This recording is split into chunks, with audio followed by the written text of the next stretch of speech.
Okay, so if you suspect that you have got a thyroid problem that is not quite diagnosed yet, what can you do about it? Now, the thyroid needs certain nutrients for it to function normally. So the key nutrients for the thyroid are iron, iodine, selenium, and your B vitamins. So those are the things that will help your thyroid function in a normal manner. First of all, you produce free T4 in your thyroid gland, and then as these hormones get converted into the active form, it requires these key nutrients to be present. If you don't have enough of these key nutrients, particularly iron is required to have your T4 converted to T3. If you're constantly low in iron, your thyroid is not going to function the best. If you're low in iodine, your thyroid is not going to function the best. And if you haven't got enough selenium, again, your thyroid is not going to function normally. So where do you get these things from? Sure, you can supplement, but you can also get them from food. So iodine is very, very scarce in New Zealand soil. Okay, our high rainfall, volcanic soil matter almost just makes it non-existent. Selenium is also very rare. That might be one of the reasons why I see a lot of thyroid problems in clinic. But your best bet to get iodine into your diet is through sea vegetables. So nori, kombu, arame, all the different kinds of sea vegetables are fabulous in these little trace minerals, and iodine is one of them. As the weather gets colder, you can just put these things into your soups, stews, curries, and the nutrients will just melt into these casseroles and curries. And you don't even know that you're eating it, but you're getting all the goodness from having the sea vegetables. Isn't that cool? And then Brazil nuts.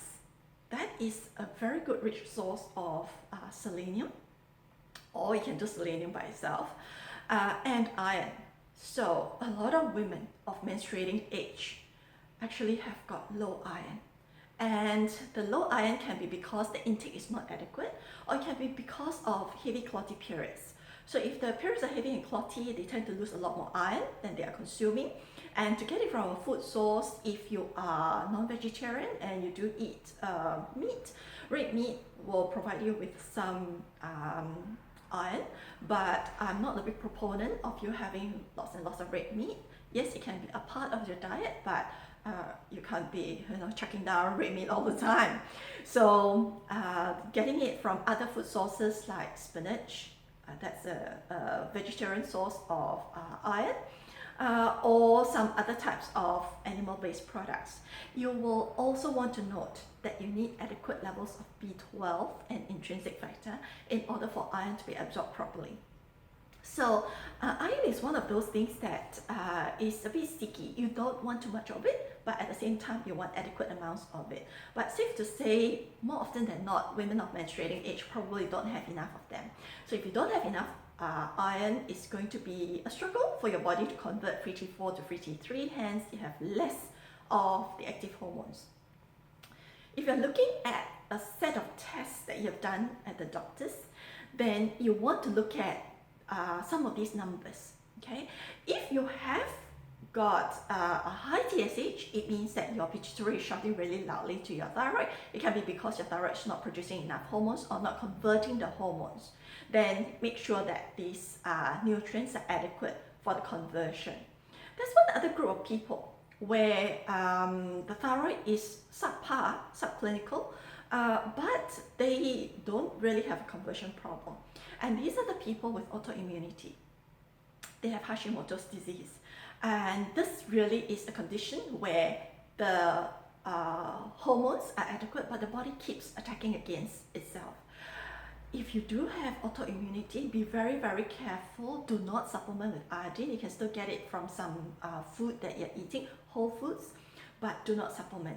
Therefore, thyroid problems, if they don't get resolved easily, when you implement the strategies that I've just mentioned, then you should be seeing a qualified practitioner in order to diagnose and sort out the problem for you. Because to put in a lot more iodine when you have got autoimmunity can do you more harm than good. Okay, so that's all from me today. Until we meet again, see you soon.